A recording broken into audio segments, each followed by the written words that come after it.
आप सभी को जय मसीह। प्रभु आप सबको आशीष दे। उम्मीद करती हूँ सभी लोग अच्छे होंगे और परमेश्वर के वचन में सभी लोग बने होंगे।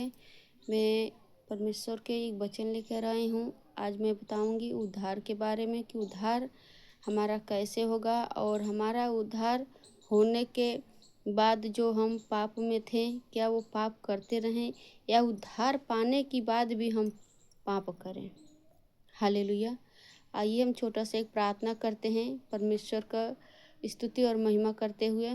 सर्वशक्तिमान पिता परमेश्वर आपके चरणों में आते हैं, झुक के प्रणाम करते हैं, महिमा आदर और जलाल करते हैं, क्योंकि आदर की योगा पाई बनी है। खुदाबन जो वचन सुने उनके हृदय में गुर्दा गुर्दा छाट के अपना वचन भरिए कि हे पिता पत्थर का हृदय हटा के मांस के हृदय भरे। हे पिता मनुष्य और उनके जीवन को बनाने वाला तू ही है। हे पिता, हे प्रभु, हे परमेश्वर, मैं आपको धन्यवाद करती हूँ कि परमेश्वर ने अपने इकलौता पुत्र भेज दिया, जो कोई विश्वास करे अनंत जीवन पाए। हे पिता, मैं आपको धन्यवाद करती हूँ, क्योंकि मनुष्य अपने आप से उद्धार नहीं पाता जब तक प्रभु परमेश्वर उनके साथ ना रहे। हे पिता, मैं तेरा धन्यवाद करती हूँ। मैं अपने आप से कुछ भी नहीं कर सकती हे पिता, जब तक आप मेरे साथ नहीं रहें। हे पिता परमेश्वर, जब तक मनुष्य के जीवन में परमेश्वर का पवित्र आत्मा ना रहे तब तक कोई नहीं कर सकता कि परमेश्वर सच्चा परमेश्वर है। मैं तेरा धन्यवाद करती खुदाबंद, तू बढ़े मैं घटूं, मेरा इच्छा नहीं बल्कि आपको इच्छा पड़े। ये वचन सुनाने मदद सहायता कर। परम प्रधान परमेश्वर धन्यवाद करते हैं, राधा यीशु के नाम से मांग करते हैं, सुनिए और दया से कबूल कर। स्तुति हो पिता, आमेन। स्तुति हो पिता, आमेन। धन्यवाद करते पिता। आइए हम वचन देखते हैं उद्धार के बारे में। हमारा उद्धार होने का कैसे हम उद्धार हमारा होगा, कैसे नहीं होगा। आइए हम रोमियो के 10 वचन पढ़ेंगे और परमेश्वर के वचन से ही हमारा जीवन है और परमेश्वर हमारे जीवन में रहेगा, हमेशा रहेगा। हमें ये नहीं देखना है कि मनुष्य कैसा कपड़ा पहना है, कैसा नहीं पहना है। हमके उसका मन, उसके दिल को देखना चाहिए कि परमेश्वर के उसका सोच कैसा होना चाहिए। परमेश्वर के वचन से आइए हम देखते हैं। आप लोग पढ़िएगा रोमियो का 10 में। देखिए क्या लिखा हुआ है। यहाँ पर लिखा है, क्योंकि धर्मी जन के लिए मन से विश्वास किया जाता है। हालेलुया। धर्मी लोग मन से विश्वास किया जाता है और उद्धार के लिए मुंह से अंगीकार किया जाता है। क्या कहते हैं?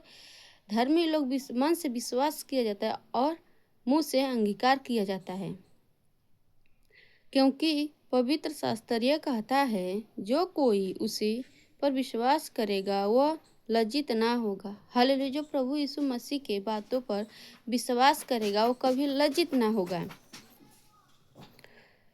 यहूदियों और यूनानियों में कुछ भेद नहीं, इसलिए कि वह सब का प्रभु है। क्या यहूदियों और यूनानियों में कोई भेद नहीं, क्योंकि वो परमेश्वर सबका है,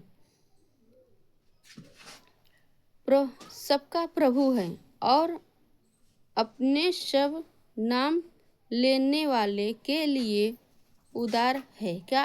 वो अपने नाम लेने वाले के लिए उदार। जैसे कि हम अपने परमेश्वर को अपने मुंह से अंगीकार करते हैं तो हम परमेश्वर के नज़र में धन्य हैं।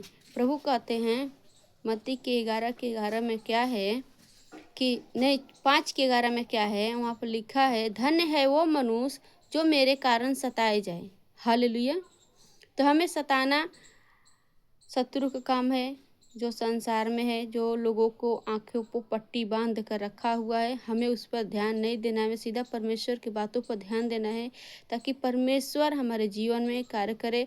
और जिसके जीवन में परमेश्वर का वचन जाए वो परमेश्वर उनके जीवन में कार्य करे, क्योंकि जो कोई प्रभु का नाम लेगा वह उद्धार पाएगा। हालेलुया।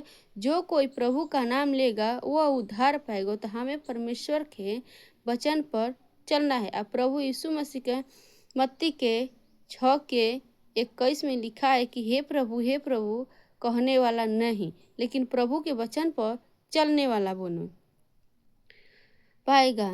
फिर जिसी पर उन्हें विश्वास नहीं किया वह उनका नाम कैसे ले और जिसके विषय सुना नहीं उसे पर कैसे विश्वास करें। हालेलुया। जिसका नाम कैसे ले, जिसके विषय में कभी सुना ना हो। जब तक हम परमेश्वर के विषय में सुनेंगे नहीं, तब तक परमेश्वर का नाम कैसे लेंगे। हालेलुया।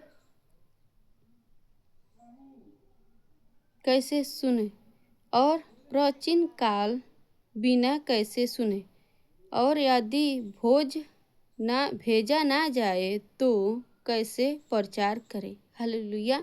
जब तक परमेश्वर हमको संसार में भेजेगा नहीं, तब तक हम कैसे परमेश्वर के वचन को प्रचार करेंगे, नहीं कर पाएंगे। जब तक परमेश्वर का पवित्र आत्मा हमें नहीं भेजेगा, तब तक हम कैसे जाएंगे, नहीं जा पाएंगे। कैसे प्रचार कर, जैसे लिखा है, उसके पाँव क्या ही सुहावने हैं। हालेलुया।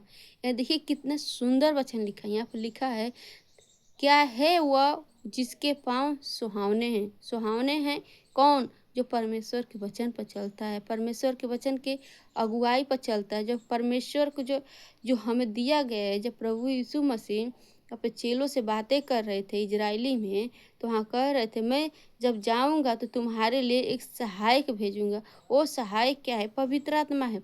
वही सहायक हम सब के सिखाता है, और वही हमें जहाँ परमेश्वर पवित्र आत्मा परमेश्वर से कहेंगे कि इस नगर में तुम मेरे नाम का सुख समाचार लेके जाओ, तो हमें वहाँ जाना ही होगा। हालेलुया। सुहावने हैं जो अच्छे बातें का सुख समाचार सुनाता है। हाल सुहावने होंगे वो जो अच्छे बातें सुनाते होंगे। परंतु सब ने उसे सुख समाचार पर कौन कौन ना लगाया। एशिया कहता है, यह प्रभु जिसे हमारे समाचार पर विश्वास किया है। हालेलुया। प्रभु कहते हैं, जो हमारे प्रभु पर विश्वास किया है वही परमेश्वर पर चलेगा। हालेलुया। तो वचन कैसा लगा, मैं वचन यहीं पर रखती हूँ। प्रभु आप सबको आशीष दे। सभी को जय मसीह। परमेश्वर की महिमा और जयकार हो, और परमेश्वर के वचन पर आप सभी लोग मगन कीजिए और उनकी बातों पर ध्यान दीजिए, उनके परमेश्वर के वचन पर ध्यान दीजिए। सभी को जय मसीह। प्रभु आप सबको आशीष दे। जय मसीह।